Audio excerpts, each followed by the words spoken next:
3천이라는 지수를 그렇게 두려워할 필요는 없다. 네. 자, 왜냐?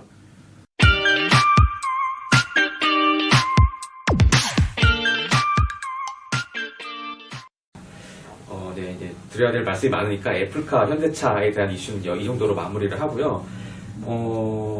이게 개인적으로 궁금했던 건데 애플카 사례처럼 이제 모빌리티 분야를 둘러싸서 이제 빅테크 기업과 완성차 기업의 움직임, 변화가 좀 가파르게 좀 느껴지거든요. 사실 이렇게 대중의 입장으로서는 이게 어떻게 보면 약간 급박함, 약간 절박함도 느껴지는데 왜 이런 걸까요? 일단 테슬라가 천조예요. 그러니까 회사 시가총액이 시가총액이 천조입니다. 그래서 사실 이런 거죠. 우리 자본시장의 힘이라는 게 네. 5조짜리 증자를 했어요. 테슬라가. 근데 1000조짜리가 5조 증자하면 다일루션이 되나요? 그냥 뭐 그냥 쓱 묻어가는 거 아닌가요? 될 그죠? 것 같아요. 예. 예. 1000조짜리니까.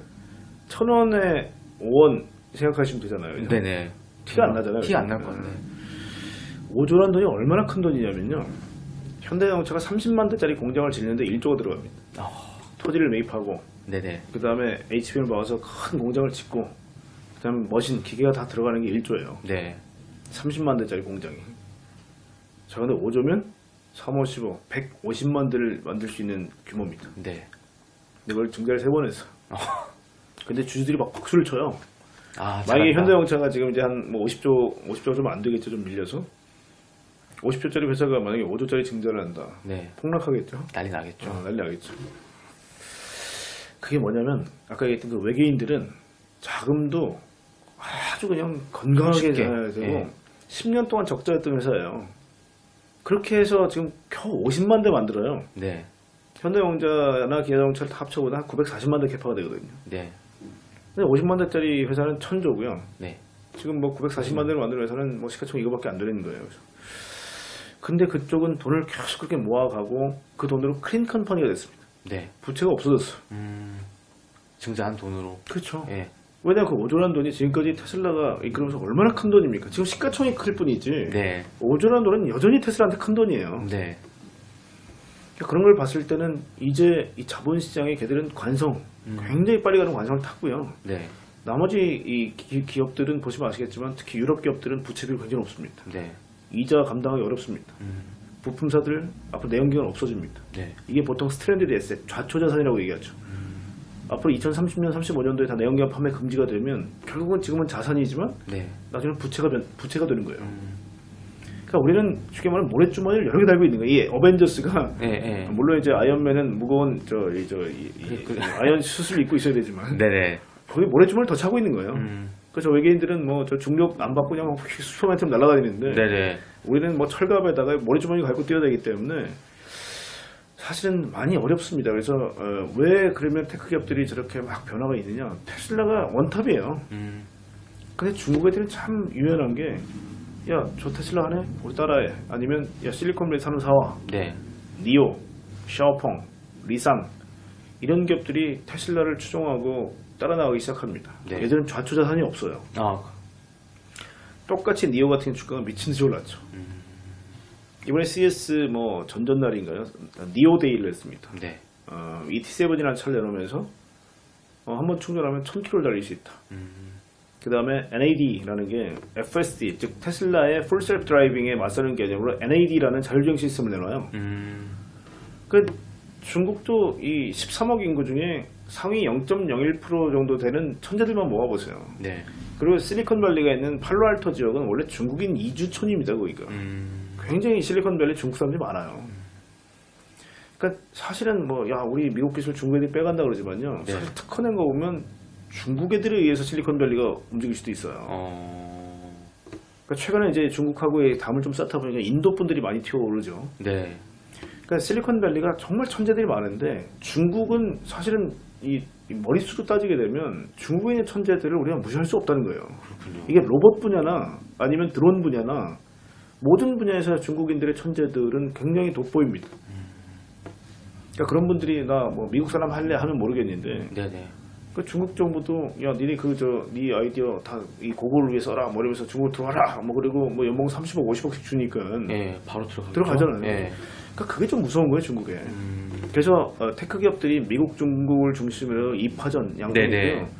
오히려 지금까지 선진국이었던 독일 일본이 좀 처지는 거죠. 근데 한국이 약간 제가 보기에는 그래서 가능성이 있는 게 네. 다양한 산업이 있습니다. 대한민국. 네네. 온라인 기업도 사실 보세요. 구글이 전 세계를 지배했는데 네이버가 있어요. 대한민국은. 네네. 이거 되게 이상한 나라입니다. 원래. 그렇죠. 예. 심지어는 이 네이버의 라인이 미국에 있는 야후 재팬을 사실 뭐 어떻게 보면 퉁쳐서 네. 일본까지도 우리가 진출할 것 같죠, 그죠?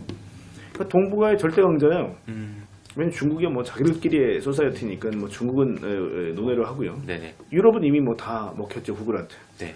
그러니까 그게 뭐냐면 한국은 되게 밸런스가 잡힌 기업들이 있기 때문에 협업을 해서 그들의 어떤 압도적인 힘을 저희가 뭐 어떻게 보면 뭐 월등히 이길 수는 없겠지만 네네.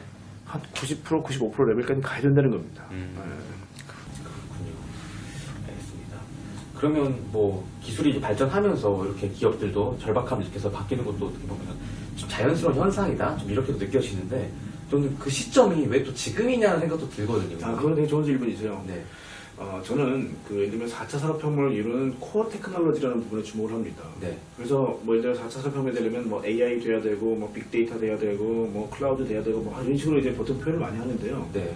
이 원형 그래프를 쫙 펴서 우리 옛날 오디오 시스템의 이퀄라이저라고 한번 생각해 보시죠. 네. 예를 들면 20가지 코어 테크놀로지가 있다. 예를 들면 뭐 전기차 같은 경우는 아주 앞선 모터, 그 다음에 아주 효율이 높은 배터리, 네. 그 다음에 아까 얘기했던 뭐 인지 판단 제어에 관련된 있는 부분 쭉 봤을 때 이게 이퀄라이저가 어떤 녀석은 10 레벨에서 10 위에 와 있을 거고 어떤 네. 애는 5, 뭐 어떤 애는 8 이런 식으로 다를 거잖아요. 네. 이게 만약에 한 9, 10이 다 돼서요 상당 부분이 다 올라오게 되면 이걸 우리가 기술적 특이점이라고 부릅니다. 이게 컨버전스가 되는 거예요. 융복합이 되면서 한꺼번에 나타나는데요. 모터가 옛날에는 좀 다른 얘기면 어번 에어모빌리티 비행기를 제트 프랍이라든지 제트 엔진이 끌어올리는 거는 이해가 갔지만 네. 모터의 힘으로 이 육중한 비행기를 끌어올릴 거라고 생각한 적이 있나요? 불가능했어요. 네. 물리적 법칙으로 안 된다는 거예요. 근데 굉장히 강력한 네오디뮴, 그 다음에 건선도 뭐 탄소 나노칩을 감거나 네. 아니면 이쪽에 냉각수를 흘려서 온도를 컨트롤하거나 아니면 전기 저항을 극단적으로 낮추는 초전도 같은 것들이 개발되고 배터리도 사실 뭐 우리가 킬로그램당 뭐 200, 300 정도 되는 게 전고체가 되면 500에서 800까지 올라가요. 그러니까 저희가 생각하지 못했던 기술들이 계속 올라오면서 어떤 지금까지 물리적 한계를 넘어서기 시작한 겁니다. 자, 배터리를 가진 모터를 가지고 자동차를 만들었는데 리막 같은 경우는 0에서 100km까지가 1.85초. 이건 뭐 내연기관에서 지금 뭐 슈퍼카들도 할 수 없어요. 예. 테슬라도 지금 이제 로드스터 같은 경우는 1.9초예요. 어마어마한 힘을 발휘하는 모터를 만들어낸 거죠. 네. 거기다가 이건 뭐 하드웨어적인 부분도 그렇지만 사실은 우리 인공지능이라는 게 사람만큼 연산이 된다고 생각했나요? 이번 알파고도 네. 만약에 우리가 바둑의 모든 수를 다 가르쳤다 그러면 그 가르친 사람이 천재인 거죠. 그렇죠. 결국은 알파고가 계속 쳐다보고 있고 이 비전 센싱으로 봤을 때 일정한 규칙을 AI가 연산해서 찾아낸 거고요. 네. 그러니까 이게 사실은 어떻게 보면 우리가 딥러닝이라는 머신러닝 같은 것도 개발하는 것도 마찬가지죠. 모든 기술이 같이 올라오고 있습니다 지금. 그래서 아까도 제가 말씀드렸지만 소니가 처음에 디지털라이제이션이 됐을 때 전자사전을 만들었을 때 와 끝내준다. 네. 지금까지는 이만한 사전을 갖고 다녀야 되는데 한영사전, 영영사전, 뭐 오편 다 되네? 네. 그 지금 그거 갖고 다니는 사람이 있나요? 없죠. 그게 융복합이 됐기 때문에 우리 스마트폰에 앱으로 들어온 거잖아요. 네. 그러니까 데이터는 융복합이 됩니다. 그러니까 어떤 기술을 하나만 했다고 야 우리 이 기술 갖고 있어. 다른 사람들은 다 섞어서 넣는데요. 아까 케이스도 제가 이 오랜 시간 동안 말씀드렸던 이유도요. CASE가 따로 놀면요 상품성 없습니다. 마치 나 디지털 카메라 샀어 막 좋아하고 있고 뭐 야 나 지금 팩스밀리 있는데 뭐 네. 나는 전자사전 있어 나는 뭐 게임기 있어 지금 스마트폰 하나면 다 되는데요. 마찬가지로 자동차 하나에 이 모든 기술들이 종합되지 않으면 소비자 선택 안 할 겁니다. 그때 이제 왜 지금이냐라는 말씀을 하셨는데 이게 말씀드렸지만 코어 테크 요소 기술들이 네. 전반적으로 다 올라왔고요. 이제는 스티븐 잡스 이후에는 융복합이라는 게 굉장히 중요한 화두예요. 이것들이 컴바인 됐을 때 자율주행, 전기차, 커넥티비티, V2X 이런 것들이 동시에 구현돼야 레벨 4, 5 즉 완벽한 형태의 사고가 나지 않는 자율주행차가 구현되는 거고요. 네. 자 이게 되면 이걸로 끝날까요? 시속 300km로 달리는 극단적 테스트에서 모든 장애물을 회피하는 자동차 나왔다. 네. 그럼 이 기술 자동차에만 쓰면 안 쓸까요? 아, 농기계. 쓰겠네요. 네. 중장비. 아, 그 다음에 지금은 우리 뭐 이전에 군대 갔다 오셨겠지만 우리 군대에서 나를 따르라 뭐 아니면 뭐 이 한 목숨 나를 위해 뭐 수류탄 안고 옛날에 뭐 강제구설 그렇죠. 강제구설처럼 이게 안 되는 게 뭐냐면 이제는 스마트 웨폰 무인 무기들이 나오기 시작하는데 아, 무기로 활용될 수 있겠네요. 왜 우리 같은 뭐 귀중한 생명이 뭐 목숨을 걸고 그래요. 이번에 아르메니아 전쟁을 보니까 결국은 무인기 1000만 원밖에 안 해요 들어니. 보통 전투기는 수백억 하지 않습니까? 그렇죠. 1000만 원짜리가 유도탄 쏘아 보니까 그쪽에 있는 핵심 시설 40%를 다 괴멸시켜 버렸어. 네. 그러면 사람들이 바보가 아니기 때문에 재래식 무기는 설 자리가 없어질 거예요. 스마트 웨폰, 네. 무인 무기들이 생겨나기 시작할 겁니다. 그러니까 이 자율주행 기술이 되면 이 융복합도 그렇지만 적용의 범위가 굉장히 다양해질 거고요. 그래서 저는 이 자동차 회사가 지금은 자동차에서 모빌리티라는 네. 영역을 확대가 돼요. 즉 퍼스널 모빌리티인 전동 킥보드서부터 네네. 어번 에어 모빌리티, 뭐 이 어번 에어 모빌리티는 사실 서비스 이름이거든요. 네. 도심에서 항공 서비스를 하는 이름인데 네. 기체 이름은 eVTOL이죠. Electric Vertical Takeoff Landing이라고 해서 전기로 수직 이착륙이 가능한 비행기가 네네. eVTOL입니다. 여기까지 어떻게 다 만들 수 있느냐? 아까 얘기했던 기술에 어떻게 보면 코어테크가 다 올라오고 융복합이 되면서 가능해졌다. 근데 이게 다 자율주행화됐다.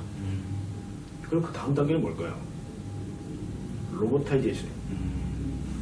뭐냐? 인지 판단 지원은 아까 얘기했지만 무인하고 똑같은 얘기를 스마트라고 했잖아요. 네네. 스마트 팜, 스마트 컨스트럭션, 스마트 홈, 스마트 카가 뭐냐면 결국은 기술은 온라인 영역이거나 아니면 사이버 영역이지만 피지컬, 물리적 영역에서는 뭔가가 행동을 해야 돼요. 그럼 지금까지는 사람의 근력을 가지고 예를 들면 이렇게 보죠. O2O. 네네. 온라인은 우리가 쿠팡에다가 내일까지 뭐 좀 배달해줘 새벽 배송 뿅 눌렀어요. 네. 그럼 나의 니즈가 온라인 통해서 전달됐죠. 네네. 그럼 여기서는 통신을 통해서 그 회사에다가 이 물건을 고태봉이라는 사람한테 배송해 주세요라는 명령을 내리겠죠. 네. 다 온라인에서 가능해요. 네네. 근데 는 커넥티비티죠. 통신을 통해서 보내요. 네. 그것 또 하나 뭐냐? 제 통장에서 자동으로 과금된 돈을 이쪽에 보내겠죠. 네네. 페이먼트 시스템. 네. 뭐 블록체인을 통한 뭐 아니면 핀테크. 네네. 이게 2의 영역입니다. 그러면 물리적 영역에서는 어떤 액션이 있어야 되느냐? 그 물건을 실어서 네. 풀필먼트 센터에 갖고 가고 패키징을 하겠죠? 네. 거기다가 태그를 붙이고 예를 들면 뭐 여의도에 가는 쪽 수화물 쪽으로 옮겨놓고 그 다음에 뭐 택배를 해놓고 뭐 이 결국은 이제 뭐 배송 단계를 거쳐서 우리 집 앞까지 라스트 마일 딜리버리해서 집 앞까지 갖다 놔야 될 거 아닙니까? 네네. 지금까지 누가 했죠? 사람이 했죠. 네. 사람의 인지 판단을 가지고 결국 툴인 네. 자동차를 운전해서 갔죠, 그죠? 네네. 근데 이게 앞으로 어떻게 변할까요? 다 로보타이제이션 되는 겁니다. 네네. 결국은 라스트 마일 딜리버리까지 로봇 하겠다는 게 이번에 뭐 CS에서 GM이 내놨던 브라이트 드랍이라는 서비스는 페덱스하고 같이 해서 EV600이라는 로봇 셔틀을 쭉 타고 와서 EP1이라는 로봇이 나와서 결국 배송을 하는 거예요. 네. 이 EP1은 풀필먼트 센터에서부터 같이 행동합니다. 그 다음에 도요타도 이팔렛이라는 로봇 셔틀에 마이크로 팔렛이라는 로봇이 라스트 마일 딜리버리를 해요. 네네. 현대자동차도 카누 어라이브라고 제휴를 맺었고 기아자동차가 PBV, 뭐 퍼포스 빌티드 비클이라고 해서 큰 로봇 셔틀 형태가 나오는데 네. 거기서 보스턴 다이내믹스의 로봇이 왔다 갔다 하면서 배송을 하는 네네. 결국 무인 배송이고요. 이건 결국 로봇하고 연계가 돼야 돼요. 그럼 거기서 뭐냐? 수많은 애들이 팔이 있어야 물건을 들 거 아닙니까? 네네. 팔이 매니플레이터죠. 이번에 뭐 레인보우 로보틱스도 상장을 했고 네. 미국에 있는 지금 테러다인이라는 업체가 유니버설 로봇이라고 세계에서 한 뭐 60, 70% 정도 시장 점유율을 가지고 있는 로봇 회사를 인수를 했어요. 네. 최근에 테러다인 주가를 보시게 되면 뭐 미친 듯이 올라가고 있습니다. 이게 뭐냐면 로봇의 시대가 성금성사. 왜 또 그 로봇이 지금이냐? 그러니까요. 똑같은 얘기예요. 기술이 이제 다. 왜냐 모터가 서버 모터하고 엔코더, 리지스터라는 게 기술이 상당 부분 올라왔기 때문에 오차가 없이 로봇 팔이 물건을 잡을 수 있어요. 네. 비전 센싱을 가지고 보고 이건 동그랗게 생겼구나. 그러면 그리퍼를 동그랗게 말아서 잡아야지. 이런 생각을 한단 말이에요, 로봇이. 네. 이런 것들이 이동체인 사족보행 로봇에 붙게 되면 켄타우로스 형태처럼 반인 반마 형태의 로봇이 돼서 물건을 이렇게 잡을 수도 있고요. 네네. 등에 14kg 정도는 얹을 수 있어요. 보이스턴 다렉스도. 네네. 이제 그런 것들이 앞으로 이제 많이 늘어난다는 거기 때문에 다시 정리하자면 내연기관 위주의 아날로그 형식의 자동차가 이제 디지털과 아니면 전기 어떤 이제 배터리 모터의 어떤 향상 때문에 모빌리티 업체로 지금 변하고 있죠. 그죠? 네. 굉장히 레인지가 넓어요. 네네.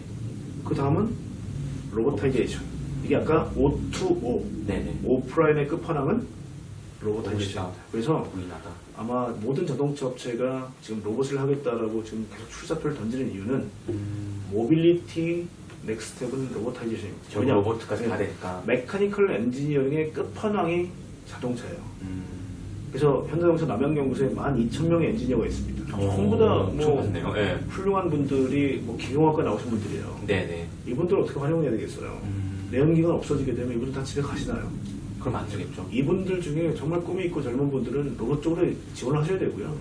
그 다음에 어번 에어모빌리티. 대한민국 1등 할 수 있습니다. 왜냐하면 현대자동차의 신재원 사장님하고 얘기를 나누는데 굉장히 감명을 많이 받은 게 뭐냐면 네. 나사에서 서열 3위에 계셨던 그 포지션을 버리고 한국으로 오신 거예요. 왜냐? 한국을 UAM의 세계 1등 만들고 싶은 사명감이 있으시다는 거예요. 그러니까 아시안 중에서 제일 높은 포지션까지 올라가셨거든요. 네. 이분이 대량 생산을 해야 이 UAM의 가격을 떨어질 수 있기 때문에 항공업체는 불가능하다. 스타트업들 기술이 있지만 생산 설비가 없다. 네네. 자동차는 UPH라고 해서 유닛 퍼 아워, 1시간에 몇 대를 생산하냐가 UPH인데요. 지금 현대자동차 알라바마 공장은 73대예요. 1시간에 73대가 쏟아나옵니다, 자동차가. 네. 그 정도 컨베이어를 타서 만약에 UAM이 생산되고 생각해 보시죠. 한국에 있는 수많은 부품사들이 앞으로 내연기관 안 하게 되면 접어야 되잖아요. 네네. 그분들 저희가 계속 트랜스퍼 해야죠. 그래서 항공기의 부품을 만들도록 유도하고 네네. 대량 생산을 해서 만약에 현대자동차가 처음에 13억 정도로 시작할 UAM 기체를 원래 목표는 2억이에요, 가격이. 한 대 2억. 근데 시속 400km 날라요. 네. 그리고 도심에서 옥상에서 떠서 어디서 갈수 있는, 수직이 착륙이 네. 돼요. 이런 기체를 만약에 세계 1위로 만든다면 2차원 공간의 자동차를 상당히 대체할 거예요. 그것 때문에 국토교통부도 이 UAM만큼은 우리가 빨리 이 꽃길을 좀 만들어 놓자. 그래서 네네. 레귤레이션 같은 것들 빨리빨리 제공하기는 단속하고 국방부하고도 협의해가지고 빨리 공역 중에 위험하지 않은 공역을 빨리 좀 열어달라. 이런 것들을 지금 활발히 토론을 하고 있는 중입니다. 지금. 그래서 하여튼 자동차 회사는 모빌리티에서 로보타이제이션까지 우리는 꿈을 좀 열어놓을 필요가 있다. 네네. 그렇게 뭐 생각한다면 애플하고 얘기 안 된다고 해도 걱정이 별로 안 되시죠?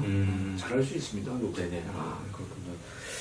그러면 뭐 현대자동차 그리고 또 중장기적으로는 이름 당연히 달라질 수 있는 거겠네요. 기아도 네. 뭐 기아 자동차에서 뭐 기아, 뭐 현대도 아마 그렇게 되지 않겠나 싶어요.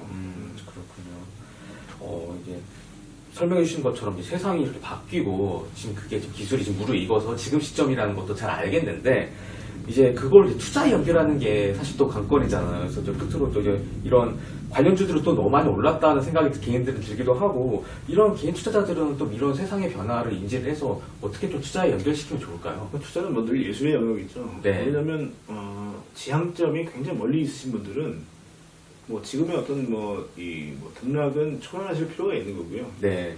왜냐하면 지금 우리가 자율주행 얘기하지만 자율주행차가 있나요 지금? 도래될 미래지 네. 온 미래는 아니죠. 그죠? 네네. 그러면 나중에 지켜봤을 때 자율주행이 막 이제 깔리기 시작한다. 주가는 지금보다 높이 있을까요? 낮게 있을까요? 높게 있겠죠. 그죠? 네.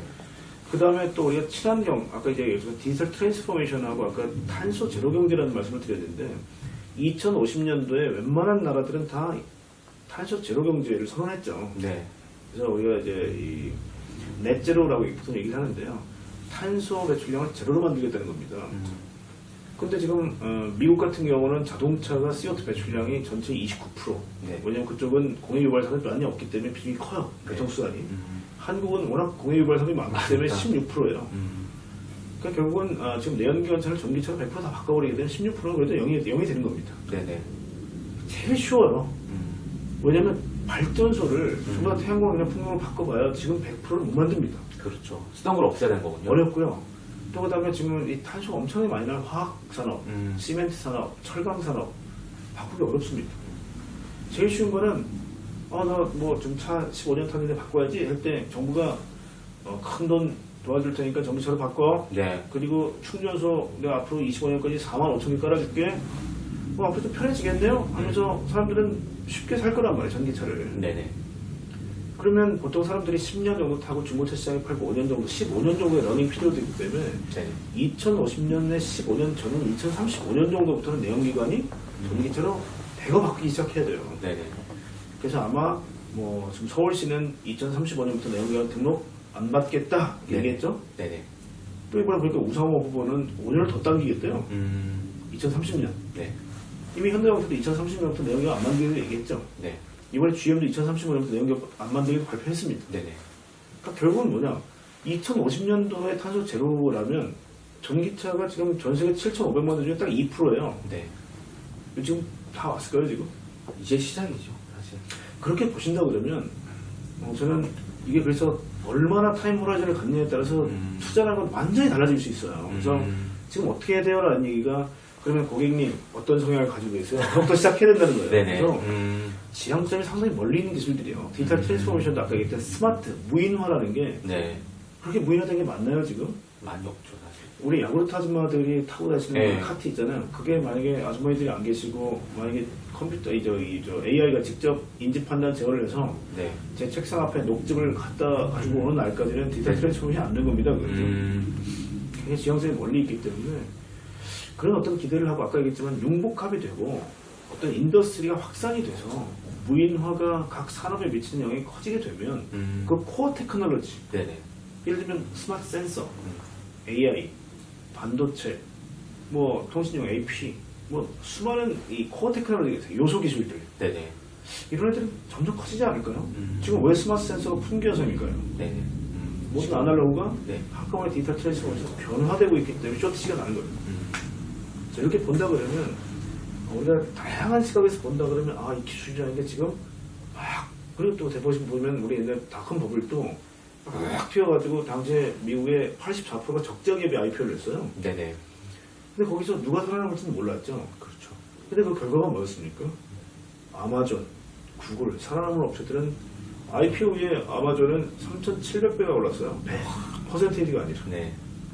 이런 것들은 우리가 처음에 아마존, 이거 적자 나는 회사인데 너무 비싼 거 아니에요? 네네. 그때부터 그랬어요.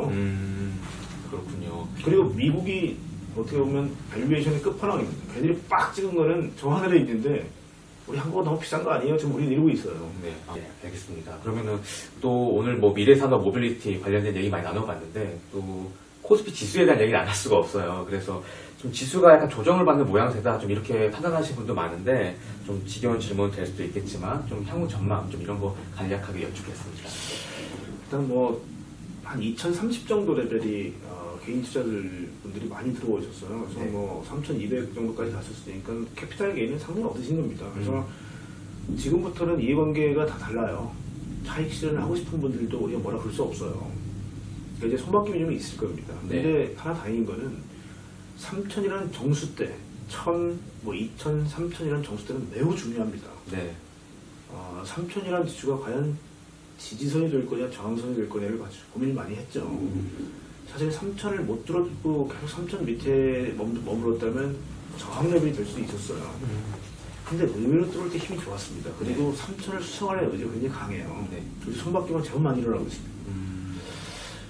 모든 지수는 전 세계 지수는 100서부터 시작해요. 물론 이제 코스닥처럼 박살이 나서 곱하기 10을 한 경우도 있지만 대부분 다 100에서 시작합니다. 그래서 네. 100에서 만이 넘게 가 있고 2만이 넘게 있는 지수는 다 뭘까요? 그리고 지금 3,000이지만 많이 되려면 한 3배만 오면 돼요. 3,000이라는 지수 그렇게 두려워할 필요 없다. 네. 자, 왜냐? 시가총액 상위 10개 기업을 보시면 아까도 얘기했지만 전부 다 밸류에이션 밑단이 좀 열려있는 친구들이에요. 옛날에 뭐 한국전력이나 아니면 뭐 포항제철 시절에 포항제철이나 대부분 다 밸류에이션에 한계가 있어요. 은행도 마찬가지고요. 그 지금 위에는 다 테크놀로지 기업들입니다. 자, 배터리 많이 올랐어요? 근데 자동차 배터리가 전 세계 2%밖에 지금 보급이 안 됐어요. 네. 전기차에. 그 다음에 CMO 기업들 이제 막 시작한 지 얼마 안 됐죠. 근데 이제 빅파마들이 막 그때는 물량을 주기 시작해요. 그리고 아까 말씀드린 네이버, 카카오 계속해서 뭔가 이 플랫폼에다 뭘 담기 시작합니다. 은행도 담고, 증권도 담고, 뭐 이제는 블록체인도 담고 계속 확산이 되고 있는 모습이죠. 카카오 모빌리티는 상장도 안 했어요. 대한민국 1등인데 네. 열려 있는 것 같아요. 삼성전자 아직까지는 조금 TSMC보다 많이 부족해 보이지만 파운드리 업체로의 어떤 탈바꿈, 변화 기대할 만해요. 네. 왜냐? 우리 이런 미세 공정을 할 수 있거나 EUV 노광 장비를 쓸 수 있는 게 업체도 없거든요. 네네. 일단 노광 장비를 쓰는 애들끼리 클럽이잖아요. TSMC 1등 하라 그러십시오. 그러니까 우리는 강력하게 2등으로 추격하면 되거든요. 이런 쪽에서도 우리한테 기회원들이 있겠죠. 그러니까 각 기업들의 가능성과 미래를 본다면 과연 3천이 끝일까? 저는 그런 생각은 안 들어요. 그래서 네네. 물론 더 싸게 사신 분들은 버퍼가 많이 생겼어요. 네네. 조금 조정을 받더라도 감내할 수 있는 힘이 있습니다. 그래서 네. 지금 끊고 갈 거냐 아니면 미래를 위해서 조금 더 우리가 기대를 할 거냐의 부분. 경기가 회복됐을 때 경기 민감주가 더 올라올 거냐 테크 갭이 더 달아날 거냐 이것도 사람마다 생각이 다를 수 있습니다. 물론 요즘은 이제 이 갭이 벌어졌기 때문에 따라오려는 생각은 있을 텐데요. 아까도 얘기 드렸지만 이런 기업들이 미래에 많은 부가가치를 창출할까? 아니면 스트랜드드 에셋은 아닐까? 만약 좌초자산이라면 지금 당장은 캐시를 막 찍어내는데 네. 5년 뒤, 6년 뒤면 없어질 기업인가? 네. 이거 보셔야 된다는 거예요. 그래서 이게 아마 갭은 내 거일 겁니다. 근데 이게 다시 달아날 수도 있어요. 그래서 단순히 뭐 3천이 맞아요, 뭐 아니면 이런 건 아닌 것 같고요. 지수로 접근하는 것은. 왜냐면 평생 뭐 PR을 10세배 줬다. CMO 기업 250배 PR 13배가 맞나요 그러면? 아니죠. 아니에요. 그러니까 구성원들이 달라졌는데 전통적인 밸류에이션 적용한다는 거는 사실은 앞뒤가 잘 안 맞아요. 그리고 대한민국 4대 기업이 시가총액 64%입니다. 네. 근데 그 4대 기업이 어떤 것들을 가장 코어로 내세우고 있는지 보셔야 돼요. 이미 LG가 옛날 LG전자하고 달라졌고요. 네. 지금 삼성이 옛날 삼성하고 다릅니다. 네. 그리고 SK도 최근에 하이닉스 인수 이후에 달라졌단 말이에요. 네. 그러니까 이 4대 기업의 어떤 변화, 그러니까 시가총액 64%이기 때문에 지수는 보통 얘들이 견인을 하겠죠. 네. 그럼 얘들이 더 이상 먹을 게 없을 거냐? 미래를 이제는 여기서 그냥 중단할 거냐? 그건 네. 아니라고 봅니다. 그렇죠. 그렇게 본다면, 물론 좀 약간 또 어떻게 보시면, 야, 저 친구는 너무 큰 그림만 본다라고 생각하시는 분도 있을 수 있어요. 네. 근데 주가는 또 그렇게 가더라고요. 나중에 돌아봤을 때, 아, 내가 그때 또 괜히 팔았다 생각할 수 네네. 있더라고요. 네. 저는 아까 얘기했지만, 테크놀로지가 경제를 견인하는 국면은 당분간 연출될 거고요. 우리가 소위 말하는 4차 산업혁명, 아니 뭐 인더스트리 4.0, 네. 그 다음에 아까 CPS, O2O, 그 다음에 코로나 이후에 포스트 코로나, 대부분 다 같은 얘기들이 나오고 있는 거는 이 기술이 경제를 견인할 거라는 겁니다. 거기서 지금 오늘 많은 얘기가 나왔던 모빌리티 역시도 단순히 자동차가 조금 더 세련돼지고 뭐 아니면 좀 테크스러워지는 정도가 아니라 지향점 자체는 오프라인 세계를 완전히 로보타이제이션을 바꾸는 쪽까지도 지향점을 가지고 있다는 거거든요. 그렇게 본다면 시가총액 10위권 중에 제일 좀 그래도 올드한 냄새가 났던 네. 자동차마저도 모빌리티 혹은 로보타이제이션 쪽을 본다면 하드웨어 쪽이죠. 지금 하드웨어 쪽이기 때문에 하드웨어에서 또 아까 온라인은 뭐 이미 점수 다 받았어요 많이. 네네. 오프라인이 테슬라를 필두로 치고 올라오는 국면이다. 그러면 이런 부분도 우리가 좀 긍정적으로 볼 수 있지 않겠나 네네. 싶습니다. 알겠습니다. 그래서 개인 투자자분들 이 방송 보시면서 말씀, 투자에 대한 힌트 많이 얻으셨을 것 같은데요. 오늘 말씀 여기까지 듣겠습니다. 네, 고태호 센터장님 말씀 감사합니다. 네, 고맙습니다.